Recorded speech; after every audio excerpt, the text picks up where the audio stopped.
Hi friends, అందరూ బాగున్నారా? మీ అందరికీ ఈరోజు నేను రోజ్ ఫ్లవర్స్ చూపిస్తున్నాను. చూసారా, light biscuit colour and pink colour, white colour చాలా చాలా ముద్దు ముద్దుగా పూసేసాయి. చిట్టి చిట్టి గులాబీలు చాలా బాగున్నాయి. మేము మొక్కలు తెచ్చాక అన్నీ ఒకేసారి ఇప్పుడే పోయటం, అంటే ఒక్కొక్కసారి మెరూన్ వస్తుంది, ఒక్కోసారి వైట్ ఎల్లో అలా విడివిడిగా వచ్చాయి. ఈసారి 3 కలర్స్ ఒకసారి వచ్చాయి. ఇంకా ఎల్లో అయితే రాలేదు ఎందుకనో పాపం. అయితే పొద్దున్నే రాత్రంతా వర్షం బాగా పడింది. పొద్దున్నే వచ్చి చూసేసరికి ఇలా చక్కగా విచ్చుకొని ఉన్నాయన్నమాట.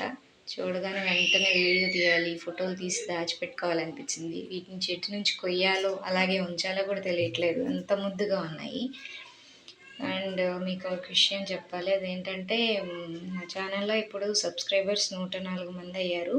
దానికి చాలా సంతోషంగా అనిపిస్తుంది. Thanks for subscribing all. ఇంకా వీడియోని బాగా చూసి లైక్ చేసిన వాళ్ళందరికీ కూడా చాలా చాలా థ్యాంక్స్ అండి. ఇంకా ఇలాగే మీరు నన్ను సపోర్ట్ చేస్తూ ఉండండి. నేను కూడా ఇంకేదైనా కొత్తగా ట్రై చేయడానికి చూస్తానన్నమాట. ఇది బిస్కెట్ కలర్ ఫ్లవర్ ఎంత బాగుందో. మొత్తం చూడండి, ఒక 8 పూల దాకా పూసాయి. Thank you for